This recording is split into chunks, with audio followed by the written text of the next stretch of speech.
श्री परमात्मने नमः। नरसिंह उत्तर तापनीयोपनिषद पंचम खंडा। अनुष्टुप मंत्र का ओमकार में अंतर्भाव करके उसी के द्वारा परमात्मा के चिंतन की विधि। पहले बताया गया है कि अनुष्टुप मंत्र का ओमकार में अंतर्भाव करके उसी के द्वारा परमात्मा का चिंतन करें। अब प्रश्न होता है कि कैसे अनुष्टुप का प्रणव में अंतर्भाव हो और किस प्रकार उसके द्वारा परमात्मा का चिंतन हो। इस जिज्ञासा का समाधान करने के लिए इस खंड का आरंभ हुआ है। अथ शब्द के प्रकरण के आरंभ का सूचक है। ओमकार की प्रथम मात्रा रूप यह आकार आप्ततम अतिशय व्यापक अर्थ वाला ही है। अतः यह आप्तमम अतिशय व्यापक अर्थ वाले आत्मा में ही संगत होता है। सबके आत्मा भगवान नरसिंह में नरसिंह नाम से प्रसिद्ध पर ब्रह्म में ही यह गतार्थ होता है, क्योंकि यह आकार ही आप्तम अतिशय व्यापक है, यही साक्षी है, यही ईश्वर है। अतः यह सर्वगत है, सर्वत्र व्यापक है।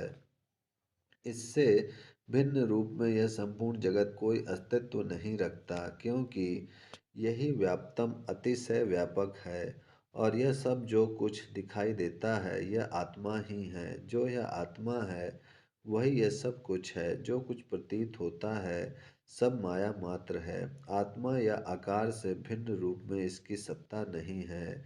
यह आकार ही उग्र है, क्योंकि यही व्याप्तम अतिशय व्यापक है। यह आकार ही वीर है, क्योंकि यही व्याप्तम है। यह आकार ही महान है, क्योंकि यही व्याप्तम है। यह आकार ही विष्णु है, क्योंकि यही व्याप्तम है। यह आकार ही ज्वलन सब और दीप्यमान है, क्योंकि यही व्याप्तम है। यह आकार ही सर्वतोमुख है, क्योंकि यही व्याप्तम है। यह आकार ही नरसिंह है, क्योंकि यही व्याप्तम है। यह आकार ही भीषण है, क्योंकि यही व्याप्तम है। यह आकार ही भद्र है, क्योंकि यही व्याप्तम है। यह आकार ही मृत्यु है, क्योंकि यही व्याप्तम है। यह आकार ही नमामि आत्म तत्व का आच्छादन करने वाले अज्ञान से शून्य है, क्योंकि यही व्याप्तम है। यह आकार ही अहम है, क्योंकि यही व्याप्तम है। जो इस प्रकार जानता है वह नित्य मुक्त होता है। वह नरसिंह स्वरूप ब्रह्म ही हो जाता है। वह कामना रहित होता है। उसके मन से सब लौकिक कामनाएं निकल जाती हैं। उसे संपूर्ण कामनाओं का फल प्राप्त हो जाता है। उसके मन में किसी भी वस्तु को पाने की इच्छा शेष नहीं रहती। वह केवल आत्मा की ही कामना रखता है, अनात्मा की नहीं। मृत्यु के पश्चात उसके प्राण उत्क्रमण कर्म फल भोग के लिए ऊपर के लोकों में गमन कर नहीं करते। यही आत्मा में ही एक ही भाव को प्राप्त हो जाते हैं। वह पहले से ब्रह्म स्वरूप होता हुआ ही पुनः ब्रह्म को ही प्राप्त होता है। केवल ब्रह्म से भिन्न होने का भ्रम मात्र दूर होता है। यह ओमकार की दूसरी मात्रा जो उकार है वह उत्कृष्टतम अतिशय श्रेष्ठ अर्थ वाला ही है। अतः यह अतिशय श्रेष्ठ अर्थ वाले आत्मा में अर्थात नरसिंह देव स्वरूप पर ब्रह्म में ही गतार्थ होता है। इसलिए यह उकार सत्य स्वरूप है। इससे भिन्न दूसरी कोई वस्तु सत्य नहीं है। असत्य होने के कारण वह सब में अमेय है। उसमें मान संबंध की योग्यता का अभाव है। वह अनात्म प्रकाश है, दूसरे से प्रकाशित होने वाली वस्तु है। उसमें स्वयं अपने को प्रकाशित करने की क्षमता न होने से वह असत्य है। यह उकार स्वरूप आत्मा स्वप्रकाश है, अपने ही प्रकाश से प्रकाशित होने वाला है। मैं हूँ इस तत्व को हृदय गम करने के लिए अन्य प्रकाश या प्रमाण की आवश्यकता नहीं होती। इसका अनुभव स्वतः होता है, असंग है, अतः अपने सिवा दूसरी किसी अनात्म वस्तु को नहीं देखता। इसलिए इसे अन्य किसी नाम से ख्याति नहीं प्राप्त हुई। यह केवल सर्वोत्कृष्ट आत्म मात्र है। यह आत्मस्वरूप उकार ही अनुष्टुप मंत्र का अंगभूत उग्र है।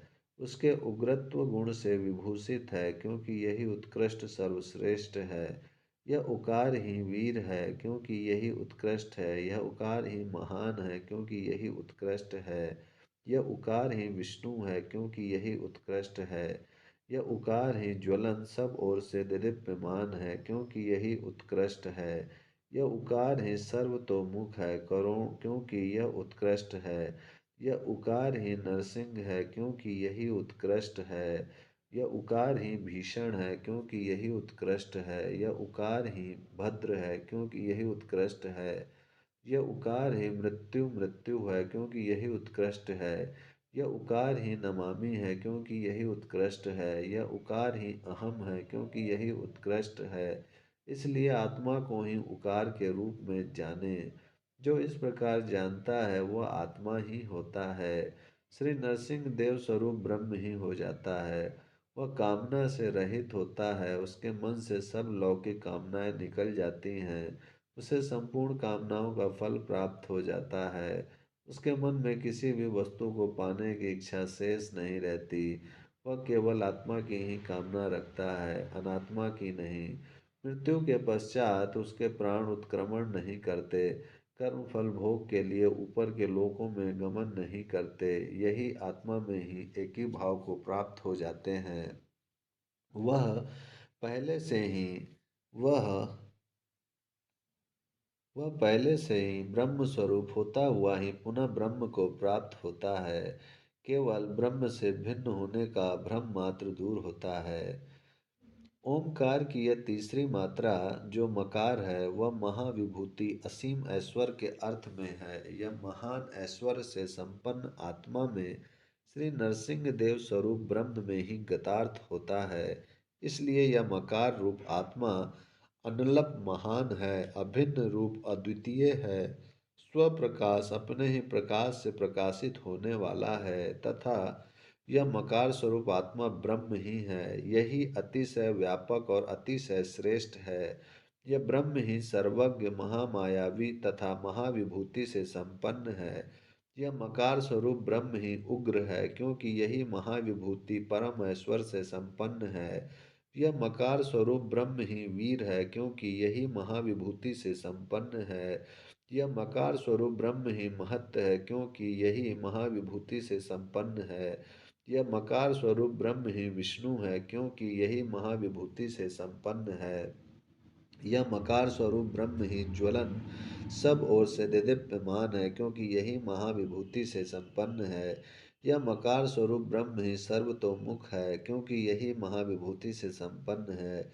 यह मकार स्वरूप ब्रह्म ही नरसिंह है, क्योंकि यही महाविभूति से संपन्न है।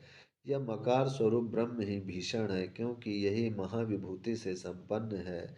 यह मकार स्वरूप ब्रह्म ही भद्र है, क्योंकि यही महाविभूति से संपन्न है। यह मकार स्वरूप ब्रह्म ही मृत्यु मृत्यु है, क्योंकि यही महाविभूति से संपन्न है।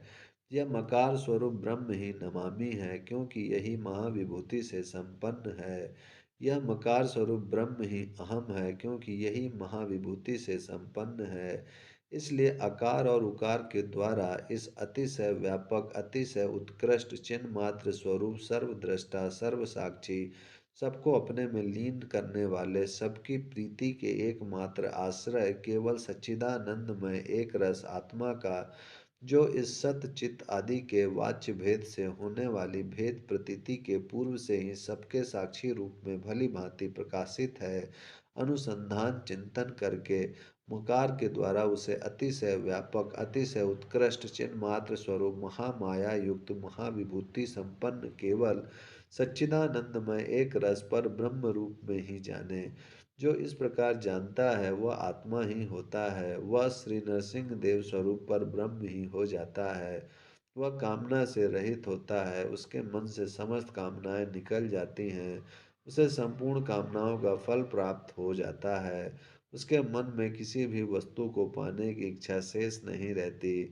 वह केवल आत्मा की कामना रखता है, अनात्मा की नहीं। उस विद्वान उपासक के प्राण कर्म फल भोग के लिए ऊपर के लोकों में गमन नहीं करते। यही आत्मा में ही एक ही भाव को प्राप्त हो जाते हैं। वह पहले ब्रह्म स्वरूप होता हुआ ही पुनः ब्रह्म को प्राप्त होता है। उसका ब्रह्म से भिन्न होने का भ्रम मात्र दूर होता है। इस प्रकार उन प्रसिद्ध प्रजापति ने देवताओं से कहा। ओम शांति शांति शांति।